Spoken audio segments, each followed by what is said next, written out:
여러분들은 아침을 어떻게 맞이하시나요? 저는 아침에 일어나서 두 팔로 기지개를 펴고 손으로 식사를 준비하며 두 눈으로 유튜브를 보면서 아침밥을 먹는데요. 이렇듯 일상생활을 누리는데 우리의 신체는 너무나도 중요하고 이 중 한 개라도 없으면 매우 불편할 것입니다. 하지만 이렇게 중요한 신체를 절단하고 싶다고 말하는 사람이 존재한다면 여러분들은 어떤 생각이 드시나요?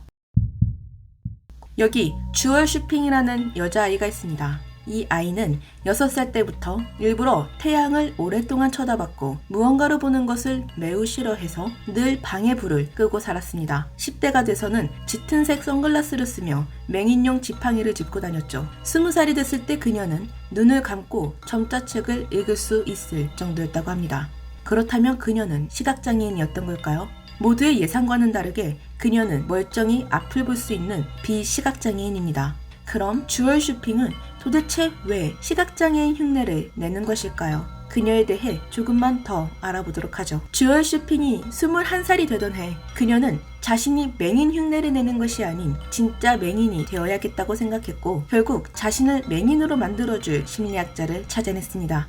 심리학자는 그녀의 눈에 하수구를 뚫는 약인 트레펑을 넣어줬고 그렇게 주얼 쇼핑은 6개월 동안 점차 시력을 잃어가는데 성공했습니다. 그 와중에 왼쪽 눈은 형체가 망가져서 제거했다고 하는데요. 결국 그녀는 이런 행위를 가족들한테 들켜서 연락을 끊었다고 하지만 그렇게 꿈에 그리던 맹인이 되어버린 그녀는 태어나서 가장 행복하다고 말했습니다. 어떠신가요? 여기까지 보면 이게 도대체 무슨 기괴한 이야기인가 믿기 힘들지 않으신가요? 그러나 놀랍게도 이는 실화입니다. 그녀가 스스로 맹인이 되는 길을 택한 이유는 바로 신체 일부분이 내 것이 아니라고 생각하는 BIID, 이른바 신체통합 정체성 장애를 앓고 있기 때문입니다. 다른 말로는 사지절단 강박장애라고 부르기도 하죠. 놀랍게도 이런 질환을 가진 사람은 주얼 쇼핑 그녀뿐만이 아닌데요. 1990년대 의사인 로버트 스미스는 BIID 증후군을 겪고 있는 자신의 환자의 멀쩡한 두 다리를 절단해서 체포된 일이 발생하기도 했으며 클로인 제니스 화이트라는 여성은 자신의 두 다리가 없다고 생각하여 집에서도 휠체어를 타고 다닙니다. 자신의 사지를 절단하고 싶어하는 이들은 미국에서 약 1700명 이상 존재하는 것으로 보인다고 하며 미국뿐만 아니라 세계 각국에도 이런 BIID 증후군인 사람들이 있을 것으로 추정됩니다. BIID의 최초는 아마도 트랜스젠더 수술이 처음 이뤄졌던 1950년대부터가 아닐까 추측하고 있는데요. 트랜스젠더는 자신이 갖고 있는 성별을 인정할 수 없어서 성별을 바꾸기 위해 성기를 절단하거나 붙이는 수술을 하죠. 즉, 트랜스젠더가 자신의 성별을 인정할 수 없어서 새로운 성별로 바꾸는 것처럼 자신의 신체 일부를 받아들일 수 없어서 자발적으로 잘라내려 드는 새로운 강박관념 BIID가 여기서부터 탄생했다고 보는 견해가 있습니다. 사지절단 강박관념의 최초 연구는 1977년 존스 홉킨스 대학의 성과학 전문가 존 머니 박사로 인해 시작되었습니다. 존 머니 박사는 인위적으로 장애를 만드는 행위를 사지절단 애증이라고 최초로 정의했죠. 하지만 존 머니 박사는 스스로 사지를 절단하는 행위를 단순히 성적 쾌락의 일종이라고만 생각했던 모양입니다. 그래서 사지 절단에 대해 사지가 잘려나가면서 쾌감을 느끼거나 혹은 그런 장면을 보면서 흥분하는 증세를 말한다고 정의했죠.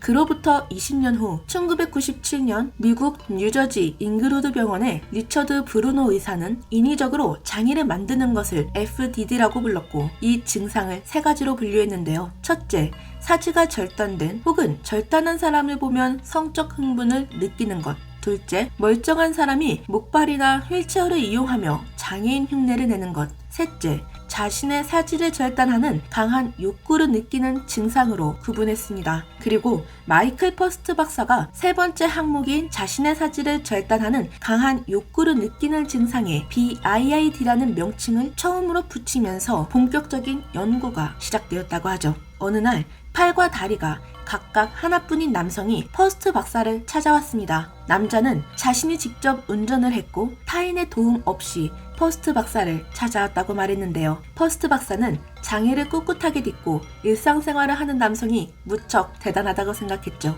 하지만 남자는 팔다리에 장애가 있는 것이 아니라 본인이 직접 자른 것이라고 말했습니다. 이 사실을 알게 된 퍼스트 박사는 큰 충격을 받았는데요. 그리고 갑자기 남자의 심리가 무척 궁금해지기 시작했습니다. 결국 퍼스트 박사는 건강한 사람이 사지를 절단하는 것을 간절히 원하는 새로운 장애가 존재한다고 결론을 내렸고 이 장애를 BIID로 명명한 것입니다. 그러니까 BIID는 정신병이 아닌 일종의 정신적인 장애로 또 다른 장애의 일종인 것이죠. 그렇다면 BIID는 성도착증일까요? 결론부터 말하면 BIID는 성도착증이 아닙니다. 앞서 말한 성과학 전문가 존머니 박사는 자신의 사지를 스스로 절단하고 싶은 증상을 사지절단애증이라고 모두 통틀어서 일종의 성도착증으로 분류했지만 퍼스트 박사는 사지절단애증과 분류하기 위해 BIID라는 명칭을 붙였고 이를 일종의 강박증으로 분류했습니다. 따라서 BIID 환자들은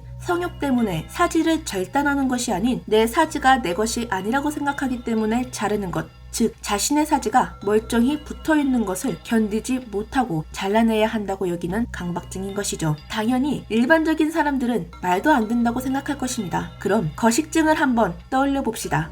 거식증은 먹는 것을 몸이 거부하는 증상인데요. 주로 다이어트를 과하게 하거나 심한 스트레스를 받으면 나타나는 증상인데 이들은 뭘 먹어도 위에서 받아들이지 못하고 토하고 말죠. BIID 증후군이 바로 이 거식증과 비슷한 것입니다.